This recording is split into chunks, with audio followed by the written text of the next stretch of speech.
Hello friends, नमस्कार। आपके doubts को सोल्व करना मेरा फर्ज है और मैं उस फर्ज को पूरी तरह से निभा रहा हूं। और अभी फिर हम एक स्टूडेंट का एक बहुत अच्छा सा डाउट ले रहे हैं। अभी जस्ट आपकी स्क्रीन पे ये डाउट आने वाला है और इसको रीड कीजिए। बहुत अच्छा और बहुत फेमस क्वेश्चन है बच्चों, ये ठीक है ना। एक बहुत ही बच्चों अक्सर स्टूडेंट्स ये प्रॉब्लम्स आती हैं, तो आइए इसको मिलजुल के सॉल्व करते हैं हम लोग। सबसे पहले क्वेश्चन पढ़ता हूं मैं आपको। Two identical charge spheres suspended from a common point by two massless strings of length L are initially at a distance small d apart. Okay, because of their mutual repulsion. कहने का मतलब हुआ कि पहले तो सिचुएशन को देखो आप, ये दो आपके पास स्फीयर्स हैं, है ना। इमेजिन करना बहुत जरूरी है बच्चों। और ये जो दो स्ट्रिंग्स हैं, इनमें हर एक स्ट्रिंग का जो लेंथ है वो स्मॉल l है और दोनों के बीच की जो डिस्टेंस है वो d है। d की value is very very less than l, ये आपको दिया हुआ है। अब हालांकि जो डायग्राम बनाया उसके अंदर तो अपन ने बड़े बड़े बनाया, d काफी बड़ा लग रहा है इसके बराबर का सा, लेकिन वैसे बहुत ज्यादा छोटा है ये गैप। कहने का मतलब आप कुछ ऐसा मान लो कि जिससे बहुत ज्यादा नजदीक है, बहुत ज्यादा नजदीक। d is very very less than small l. The charge begins to leak from both the spheres at the constant rate. अब क्या हुआ, जो रिपल्शन हो रहा था इनके बीच में, अब वो जो चार्ज था इन दोनों के ऊपर वो लीक होने लग गया, ठीक है ना, एट अ कांस्टेंट रेट। मतलब चार्ज का जो मैग्नीट्यूड है वो लगातार कम हो रहा है। As a result the sphere approach each other with the velocity v. भाई देखो, अगर ये एक दूसरे को रिपेल कर रहे हैं ऐसे, और अगर चार्ज लीकेज हो रहा है तो जो रिपल्शन है, अगर मैं रिपल्शन की बात करूं, इलेक्ट्रोस्टैटिक फोर्स, तो के Q square upon D square दूंगा।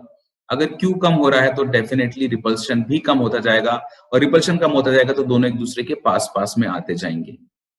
और एक दूसरे के जो आसपास आ रहे हैं तो इनकी जो अप्रोच की जो स्पीड है, जो वेलोसिटी है, वो v है। एक दूसरे की तरफ धीरे धीरे होले होले ये पास में आ रहे हैं, और पास में आने की जो स्पीड है, अप्रोच वेलोसिटी ऑफ अप्रोच, वो v दी हुई है। तो इस v का डिस्टेंस x के साथ में क्या रिलेशन होगा, जबकि किसी भी समय इनके बीच के डिस्टेंस x है। ओके, तो सबसे पहले मैंने आपको क्वेश्चन समझा दिया अच्छे से, और अब मैं इसका सॉल्यूशन करता हूं। मेरे को v और x में रिलेशन चाहिए, तो कुछ ऐसा करेंगे बच्चों कि late assume this angle is theta, ये आपको पता है। इनके बीच में जो रिपल्शन होगा, लेट अज्यूम इस पे भी पॉजिटिव चार्ज, इस पे भी पॉजिटिव चार्ज, और किसी भी समय पे इनके बीच का जो डिस्टेंस है वो x मान लीजिए। ये एक दूसरे को रिपेल कर रहे हैं तो इलेक्ट्रोस्टैटिक फोर्स लग रहा है। इस चार्ज के ऊपर जो उसका खुद का वेट है mg, वो नीचे की तरफ लगेगा, और जो टेंशन है वो इस तरफ लगता है, ये आप लोग जानते हैं। ये एंगल थीटा होता है। इक्विलिब्रियम की जो जनरल कंडीशन होती है बच्चों, टी का इधर कंपोनेंट टी कॉस थीटा और उधर की तरफ कंपोनेंट टी साइन थीटा। तो बच्चों इक्विलिब्रियम की कंडीशन में मैं बोल सकता हूं कि जो टी साइन थीटा है उसकी वैल्यू इलेक्ट्रोस्टैटिक रिपल्सिव फोर्स के बराबर होती है, और जो टी कॉस थीटा है, जो वर्टिकल फोर्स है, ये डाउनवर्ड mg के बराबर होगा। अगर दोनों को डिवाइड कर दिया जाए इक्वेशंस को, तो sine theta upon cos theta tan theta बन जाता है।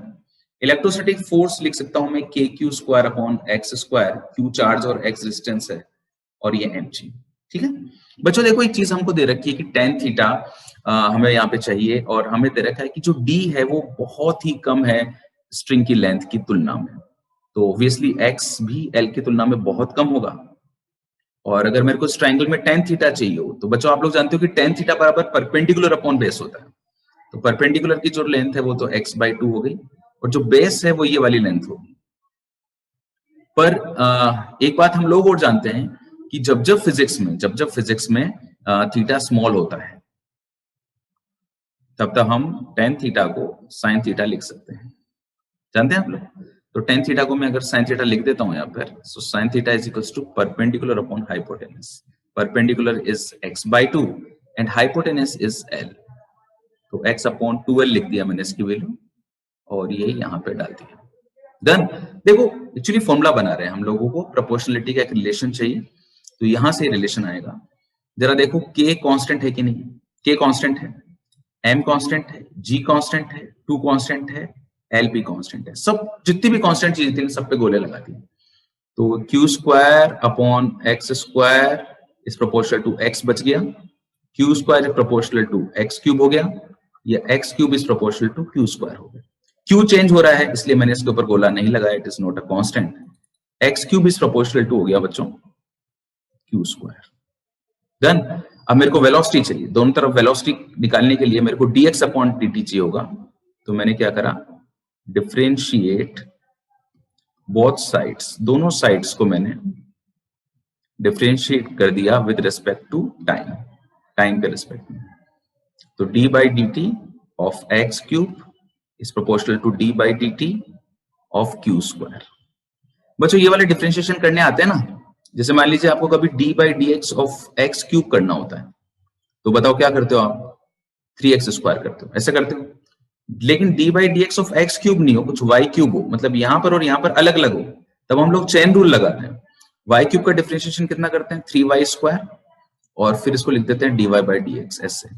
जैसे D by D x of z की पावर 5 है, तो x की पावर 5 होता तो 5x की पावर 4 लिख देते, बट z की पावर 5 है तो 5z की पावर 4 dz अपॉन dx।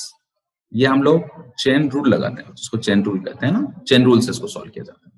इसको बेसिक लोग D by d t of x cube है, तो ये हो गया 3x square and dx upon dt। ये हो गया 2q, q स्क्वायर का 2q and dq upon dt।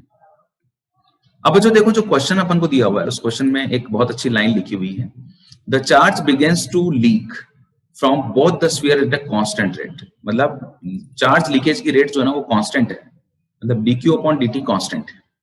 Constant पे गोला लगा दिया, इस पे भी गोला लगा दिया, 3 पे भी गोला लगा दिया, ठीक है। तो ये हो गया आपका x square, dx upon dt क्या बन गया, velocity is proportional to q। Done. अब मेरे को जो वेलोसिटी का x के साथ रिलेशन निकालना, ये देखो, x cube is proportional to q square है, तो q square is proportional to x cube लिख सकता हूँ।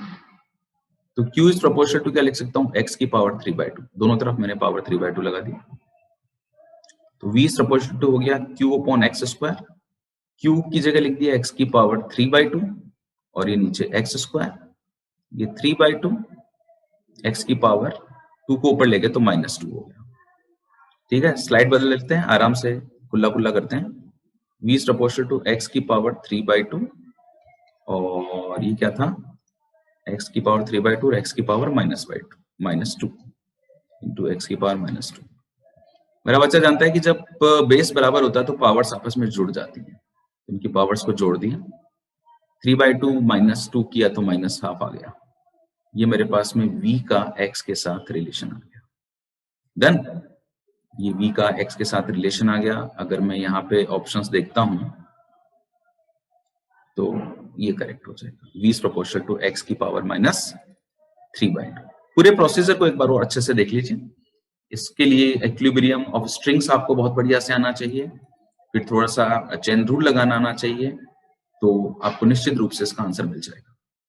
ओके, मोस्ट फेमस क्वेश्चन है। अगर किसी स्टूडेंट को नहीं आता है, कोई दिक्कत आई है, तो कोई टेंशन वाली बात नहीं है, इसको पूछना जायज था और इसमें मेरा बताना भी जायज था। ठीक है, आपकी जो भी प्रॉब्लम्स आती हैं आप मुझे भेजिए। अगर आप क्लास 11 में हैं, क्लास 12 में हैं, या आप नीट की प्रिपरेशन कर रहे हैं, आप IIT JEE मेंस की तैयारी कर रहे हैं, आपकी जो डाउट्स हैं वो मेरे डाउट्स हैं, आप मुझे भेज सकते हैं और मैं उनको जल्दी से जल्दी सॉल्व करके आपको भेजने की पूरी कोशिश करूंगा। ठीक इसी प्रकार से जुड़े रहिए फिजिक्स विद अरुण गौड़ पर, देखते रहिए और अपने डाउट्स क्लियर करते रहिए, अपनी नॉलेज बढ़ाते रहिए, और जो भी आपने अपनी जिंदगी में सोचा है जो अचीव करने का, अगर उसमें मैं आपकी थोड़ी सी भी कहीं से भी सहायता कर सकता हूं तो प्लीज मुझसे सहायता लीजिए। नमस्कार।